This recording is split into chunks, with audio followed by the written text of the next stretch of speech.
네, 이번에는 주말에 읽으면 좋을 책 한 권 소개해드리겠습니다. 김 선생님, 오늘은 어떤 책 준비하셨어요? 네, 아주 예쁜 책입니다. 아. 일단 책 표지도 굉장히 예쁘고요. 와, 예뻐요. 예, 네. 제목도 좋죠. 네. 이 사랑에 빠진 영화, 영화에 빠진 사랑이라는 제목의 책입니다. 뭐 저희들은 모르겠는데 이 두 분은 그런 반응이 이 따뜻한 봄날에 읽기에 너무 좋은 그런 책인데요. 네.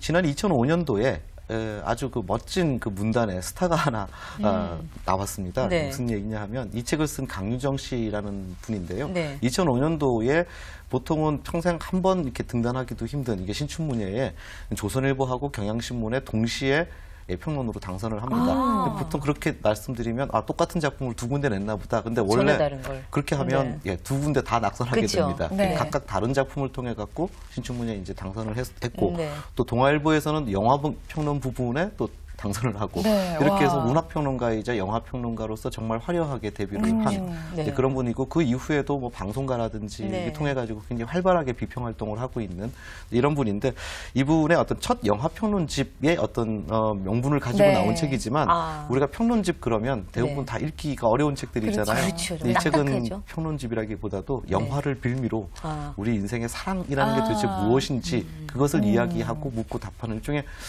그런 에세이, 사랑에 관한 에세이에 가까운 그런 책이라고 할 수 있겠습니다. 제가 로맨틱 코미디를 정말 좋아하거든요. 그래요? 그러니까 사랑 얘기 영화를 참 좋아하는데 재밌을 것 같아요. 이 네. 강유정 평론가가 선택한 영화들은 어떤 굉장히 영화들이죠? 섬세하고요. 네. 네. 제가 이 저자분 직접 만났을 때 이런 이야기 다 하기 정말 부끄럽지 않았는데 자신의 이야기가 나올 수 있으니까. 본인의 네. 이야기들이 굉장히 많이 나오고 네. 그래서 이것이 이렇게 관념적으로 누구를 가르치기 위한 뭐 이야기가 아니라 함께 공유하고 함께 숨 쉴 수 있는 그런 사랑에 관한 이야기가 나오거든요. 네. 예를 들어서 뭐 러브레터 같은 영화 혹시 기억나십니까? 네. 네. 오겐키 오겐키 데스까? 저 일본말 전혀 못하는데 요 단어만 그거는 전부 다다. 네. 그 이와이 순지 감독 영화를 이야기를 하면서 또 실제로 자신의 어떤 첫사랑을 이야기합니다. 그러면서 네. 우리 모두가 가지고 있는 그 첫사랑에 대한 아련함 또 그 아름다움에 대한 이야기들을 상기시키기도 하고요. 네. 또 더 나가면 뭐 너는 내 운명이라는 영화들을 거론하면서 네. 지금 당신이 하고 있는 그 삶 속에서의 사랑이 그만큼 절절하고 절실한 적이 있었느냐. 네. 왜 사랑에 절실하지 못하느냐. 그렇죠. 예. 그럴 이유가 없다. 뭐 이런 이야기들 같이 공유해서 이야기를 해보기도 하고 네. 또 아마 더 많이 공감하실 것 같은데 화양연화. 네, 사랑 영화에서 빼놓을 수 없지 않습니까? 그쵸. 예, 네. 야한 장면 하나도 안 나오고 너무나도 가슴 무너지게 만들었던 네, 예, 사랑 맞아요. 이야기인데 네.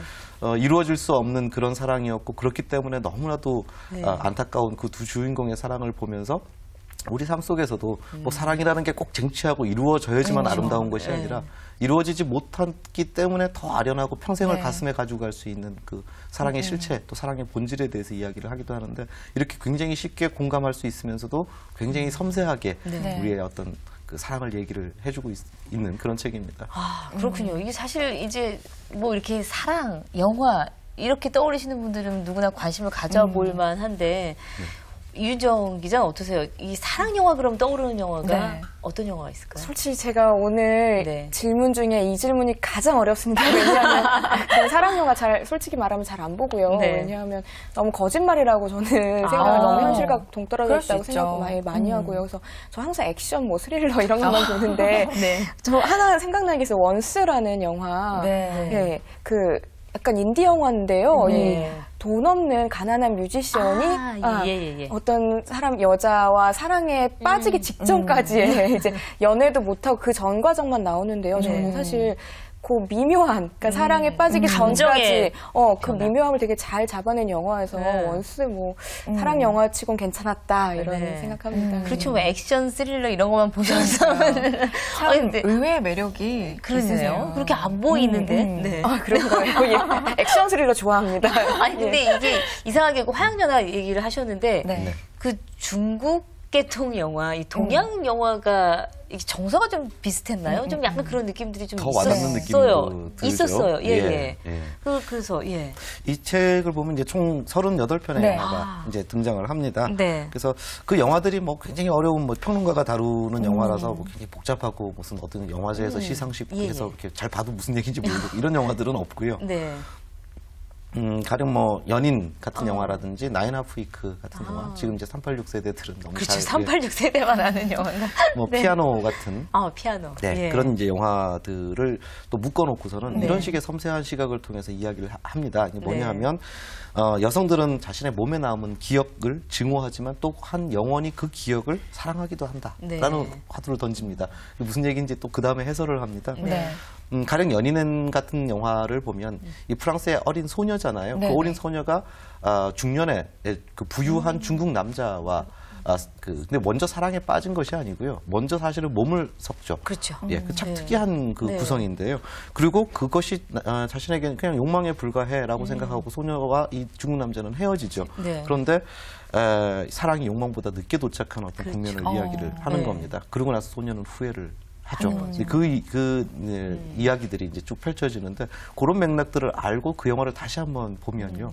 사랑의 어떤 진정한 모습 그런 것들이 또한 얼마나 또 사랑의 다양한 모습들로 우리에게 다가오는지 이런 것들을 또 알 수 있는. 사실 그 영화 연인 같은 경우에는 그 영화 배우 이름이 갑자기 지금 생각이 안 나는데 그 너무나 이제 야한 장면이 있다 그래서 저희가 대학교 때였어요.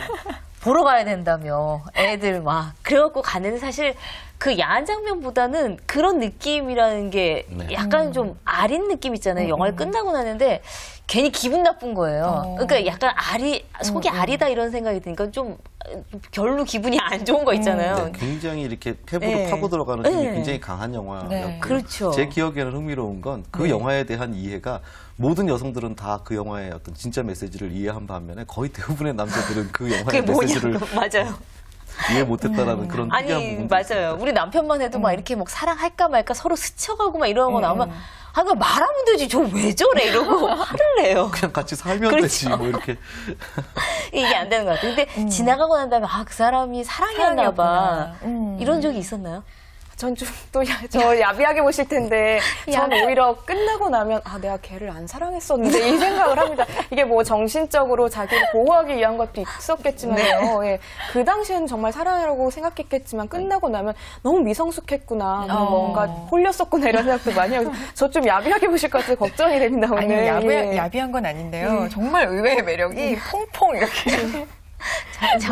야비한 게 아니라 술이 덜 깨진 것 같아요. 같은 경우에는 사실 첫사랑이 지금 제 아내거든요. 오, 근데 흥미로운 건 네. 그래서 이별을 겪어보진 못했지만 그렇죠. 그 재밌는 얘기를 하나 해드리면 저는 결혼한 이후에 내가 저 사람을 정말 사랑했었구나. 사실 좀 이제 농담을 섞어서 말씀드리는 이유는 사실 결혼 전의 사랑이라는 것과 결혼 후의 사랑은 양상이 굉장히 많이 달라지는 것 같습니다. 결혼 전에는 내가 정말 지금 당장 뭔가를 하고 절절하게 내가 사랑하지 않으면 이 사람을 놓칠 수도 있어라는 그것이 그런 환경이 주는 절실함이 있죠. 근데 결혼한 이후에 매일 저녁에 집에 가서 볼 수 있는 사람에게 그런 절절함을 계속 갖고 있다라면 사실은 좀 그 상황이 좀 이상하죠. 좀 이상하죠. 병적일 수도 있는 거고요. 그렇죠. 집착일 수도 있어요. 그런 생각을 해봅니다. 아마도 오랫동안 평생을 같이 살다가 그야말로 왜 결혼식 줄에서 할 때 보면 죽음이 우리를 갈라놓을 때까지라고 하잖아요. 근데 그 죽음이 우리를 갈라놓을 수 있는 시기가 그닥 많이 남지 않았다라는 생각이 들면 그때는 다시 이 연애하던 시절에 그 절절한 어떤 들끓는 사랑으로 돌아가게 되지 않을까 그런 생각을 한번 해봤습니다. 역시 정의가 깔끔하세요. 뭐 더 붙일 말도 없이 아마 집에 보고 계시는 분들 그렇습니다. 얼마 남지 않았다고 생각한다면 그렇게 아침에 미웠던 남편도 다시 절절한 사랑으로 다가갈 수 있지 않을까. 이 사랑은 타이밍이라고 하잖아요. 그리고 그 타이밍이 제일 많이 녹아있는 게 영화가 아닐까 싶어요. 이 책 한번 읽어보셔도 좋을 것 같고요. 오늘 이윤정 기자님, 김성희 선생님 고맙습니다.